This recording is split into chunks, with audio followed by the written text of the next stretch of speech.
Hey there YouTube, this is Parker from Team Shockwave. I'm here at Panorama Bookstore, and today I'll be doing a deck profile for you guys, and that's the Sylvan deck profile. This is something that you guys saw me playing at the sneak peek match.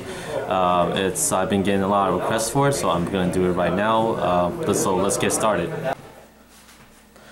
Alright, so let's start the deck profile. We'll have 3 of the mushrooms. It's basically your defense of the deck, as well as the card that really will help you push in the beginning of your combos. So you know, you have a card that allows you to activate up to 5 cards, and when it activated, you're able to pop a spell or trap card on the field. Just to remind you guys that these Sylvan effects are all optional. So yeah, from the majority from what I'm using right now, I'm seeing that they're all optional. So you're not forced to pop a card, because when it comes to mushroom and the martial leaf, they're not focusing on just your opponent's monsters or spells and traps. This is basically anything in general. I'll play 3 of the Peacekeeper. You know, Peacekeeper is like your mini monster reborn. When it's activated, you're allowed to special summon a lower plant type monster from your graveyard, and when it's normal or special summon, you're able to activate 1 card, and this is the only card in the archetype, I believe so far, that will activate when it's normal or special summon. Let's see, we have 3 of the martial leaf. Martial leaf is a must-have. It's when it's activated, you're able to pop a monster on the field, and it's the only lower Sylvan monster besides the mushroom here to activate more than once. So you have up to 2 to activate here with his effect when he is normal summon. I play 3 of the Flower Knight. Flower Knight is your also a must-have. Flower Knight will help you get the key cards out, like what was it? The like Malsvinia and Sylvan's Blessing, because when it's activated, you can put a Sylvan card from your deck to the top of your deck, and when he's normal summoned, you're able to activate 1 card. So it's a good card. It's also a good beast stick as well. Low 418 is always ideal for any archetype to have. You also have 2 Blade Defender. Blade Defender is also another of your beast stick. Some people are a little iffy in playing it. I think it's a good card, just because when he's activated, you're able to add this card back to your hand, and this is something that this deck lacked. It's more beat stick to push for game, and which I'm not too fan about the whole destroying a monster and send the graveyard to activate but it is slow, but majority of the time you might just want to use them just for getting rid of problem monsters. If you had noticed from the organic Rockstun matchup with this deck with Ariel, he had this Kakumuriel card that negates monster effect by tripping himself. So I always use him to like ram into him, so to get rid of it, so I can use my other Sylvan's monsters effect. I played 1 of the Sylvan's Guard. Sylvan's Guard is basically the only 1 tribute monster in this deck. I like to stay away from the whole tributing as much as possible, like tribute monsters as much as possible. But with this kind of deck, with Lone Fire Blossom in it, which I'll reveal later, that it's easier to get out. But the guard allows you to activate up to 3 cards, and this is just once per turn kind of ignition effect. So it's once per turn. When he's activated, you're able to send a plant monster from your deck to your, from your graveyard to your deck, and this is a good thing because this, since Pot of Avarice is banned, it's very hard to reuse these monster effect again, and especially with the Martial Leaf. I really want to keep using this effect so I can get rid of the problem cost if like Flower Knight and Blade Defender can't go over the monster, or there's too many back rolls to do it. But yeah, it's a pretty good card. I really like it. One is enough for me. Let's see, we're gonna have 2 Hermitry. Hermitry is your draw power in this deck. Level 8, 2700 attack, and its effect is that once per turn, if you activate a plant monster, you're able to draw another card, and this is pretty good since it seems like I find myself like with using a lot of resource to send my cards to my hand to the graveyard through like 1-for-1 Mount Sylvania or the Sylvan's Blessing, and this card really does help out a lot with that. Let's see. I played the the plant engine, so you must have 2 Lone Soul Fire Blossom, 1 Spore, 1 Dandelion, a Three's Dragon, and Titano Princess, just because another level 8 plant monster on the field. Also, I see a lot of my Sylvan monster, it becomes like floor, especially the little ones. So I like to use Titanium Princess effect to just help protect her a lot from the game, so it does come useful a lot. But this deck is 23 monster, so let's go with the spells. For spells, I play 2 Mount Sylvania. Mount Sylvania is the must-have, is your engine. Stacking will be a lot more easier if you have these cards onto the field. Just send a plant monster from your hand or field to the graveyard, and place a Sylvan monster at the top of your deck, and then normal summon cards like Flower Knight or Martial Leaf, and then excavate those, or Hermitry, and then you just you kind of break even with Hermitry. You can kind of break even from using Mount Sylvania's effect, and get rid of those unwanted cards as well from your hand. The reason why I play 2, because I'm playing a Terraforming. The reason why, because Terraform allowed me to help the den out a little bit more, and have given me a better ratio of excavating a plant type monster. So that's why I'm playing 2 Mount Sylvania and 1 Terraforming. If you guys disagree, you might think I should play a 3rd one with the Terraforming, or just play 3 Mount Sylvania in general. Just give me a comment down below and what you guys think about that. Let's see. I played 3 MST.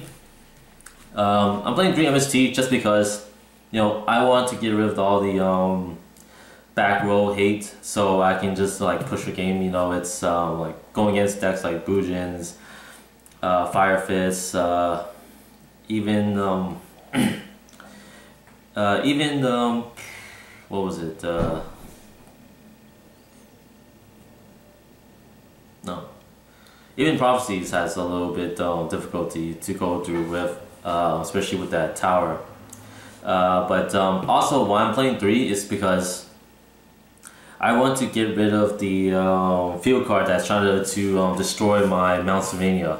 So if you guys don't know that, if a field card is present and someone else, your opponent is playing a field spell card, you can response to that by playing MST.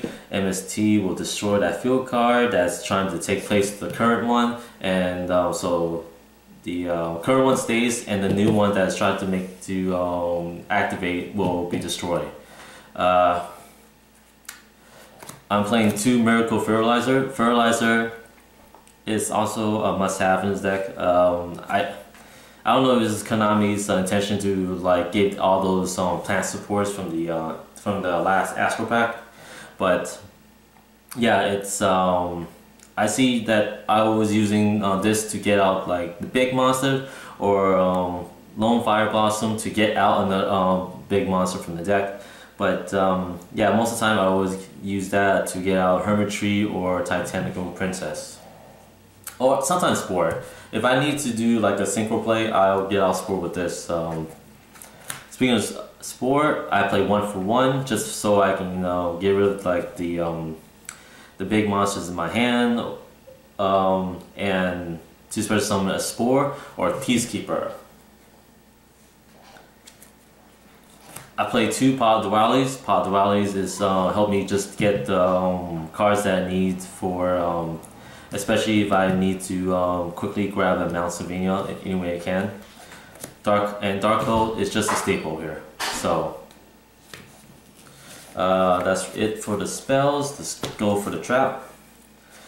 I play 1 Sylvan's Blessing, but Sylvan's Blessing is pretty good, you know. You know how many times I activate this card to special summon a Sylvan monster by placing a card from my hand to the top or bottom of my deck and special summon a Planetime monster from my grave. Yes, it's like a Monster Reborn, but the plus side is that the turn that it was special summoned is unaffected by your opponent's card effect. But the downside is that at your end phase, when you activate this effect, this card needs to be put back to the top or bottom of your deck, and that's the drawback. So the combo I always like to use is basically get place a card that you want to excavate from your hand on the top of your deck, and then special summon a monster that can excavate on when he appears on the field. My ideal choice is always Hermitry. You know, I would just special summon Hermitry, excavate, let's say a Martial Leaf, pop the monster, or the Mushroom, or pop a spell, and then draw an additional card. So that's another card for me to even out instead of minusing 1 myself. I play Polynosis. Polynosis is just a choice of mine.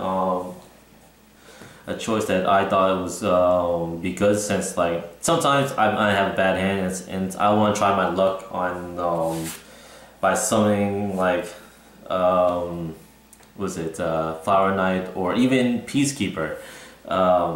So if I did good, I did good, but if I did I bad. But this is kind of like my failsafe card, you know, like when you're obviously, you know, on your opponent's next turn, he will try to summon like to try to do more damage on my Peacekeeper. So I'll just summon, I'll just activate Polynosis on the normal summon and just get rid of both monsters on the field, so I didn't have to worry about taking big damage to my light points. The same thing goes with sometimes I just want to flip over the Mushroom because I don't want to wait my opponents to flip it face up, or when my opponent knows that it's the Mushroom and he's gonna wait for me to activate it, so he can do like say Effect Filler or Solemn Warning. And I played 3 staples here: Bottomless Chapeau, Compulsory, and Solemn Warning. Alright, so for the extra deck lineup, this is what I have here. I played 1 of the Mistbird. You can play with this or Fulminous Synchron. In most cases, you would just have you would go to Mistbird for that defense. Fulminous Synchron will just give you that extra job if you need another more hand advantage. But I prefer this over Fulminous Synchron. 1 Army Arm.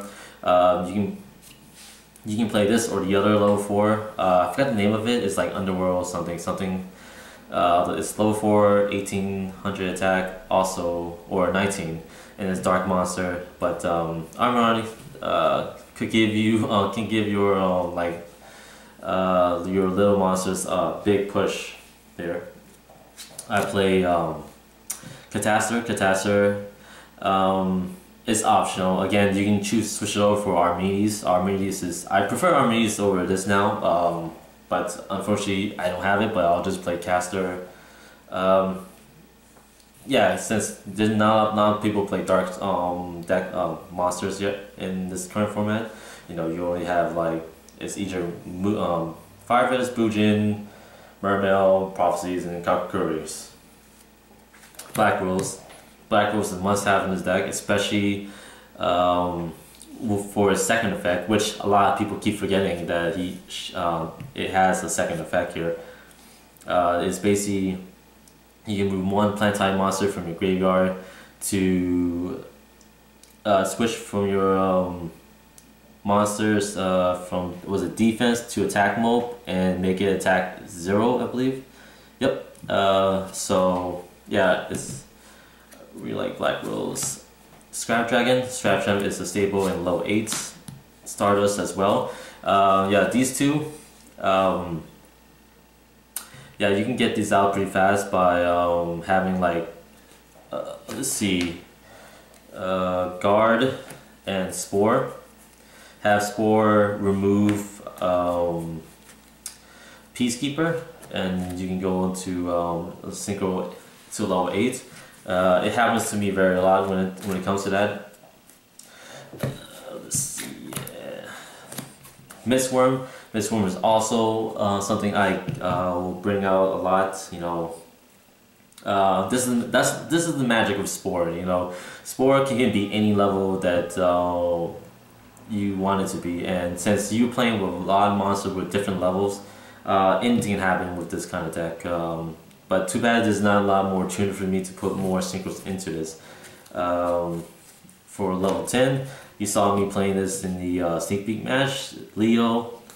I like the card, but it's sometimes just too gimmicky to with its own effect, because you know, Mirror Force is doing what was it, Bottomless Trap Hole as well, so it's a good card. I like it, but it seems like a lot of people every time I get this out, it seems like someone has always an answer for it, and it's like, and at the end of it, you're just thinking like, was it really worth it to get him out like that? I play one Star Eater. Star Eater is also a card that I use often for. So what I usually do would just basically remove a level 8 with Spore, so he'd be level 9, and then get either like the mushrooms or the another level 2 monster in the deck, and then special summon for Star Eater. Star Eater does really last a while, but like the same situation with Leo, it seems like people always have an answer to get around it. You know, it's a good card though, but it seems like it's not, from at the now, it doesn't seem like it lives up to the hype that I've been hearing about it. And that's it for the single lineup. For Exceed, I play ones in main and one Levier. This is just basically this is my rank 3 summons, and you can get them out by using Martial Leaf. You can get them out with the Dandelion or Lone Fire Blossom. Yeah, like I said, Lone Fire Blossom, with this kind of deck, I keep using Lone Fire Blossom effect on other plant monsters, not on yourself. So so you eventually, when like I have no like better monster to special summon from the deck, I usually just rank 3 summoning it with it, and then just go with either of these two, mostly him, Zenmain. For my rank 4, just Utopia. Utopia, it's just your standard rank 4 monster. I just decided to go with him. I might switch out with Maestro to give him that defense I want, because you know, I always run to the situation where like Dark Hole or Bottomless Trap Hole will like destroy him. Alright, and that's for my rank 8 summon. I play one of the High Protectors. My opinion on High Protector is that I don't really like the card especially for this deck. You know, it's like when I go to rank 8 summon, I never pull him out. It's just like, is because I know there's better choices out there, and its effect is kind of weird for me to activate as well. And the whole like 2300 attack is also like what worries me like to keep on the field, because giving up 2 level 8 monsters for a 2300 attack monster, even though his defense is 32, I preferably want to have a high attack monster instead of a high defense monster, especially with this high requirement.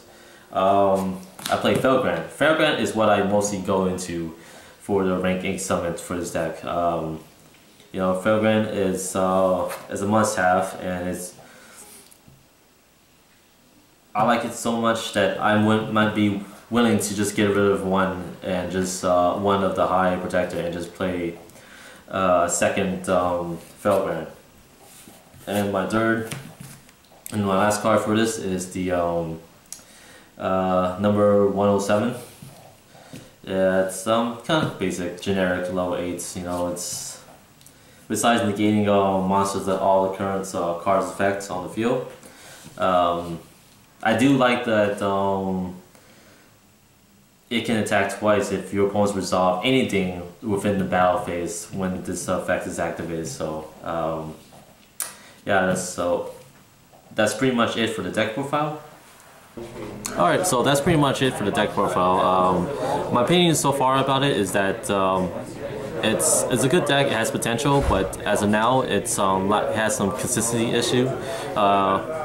We'll see what the new support that comes out in the at Primal Origin. You know, we see they're gonna have their own Graceful Charity, a new rank 7 monster, and another another level 1 monster. I believe this one is actually light. All the other Sylvan monsters seems like they were all based on the 4 elements that's not light or dark. But that's what my opinion so far about it. If you guys have any suggestions or comments on what you think I should put in, please let me know. This is Parker, signing out.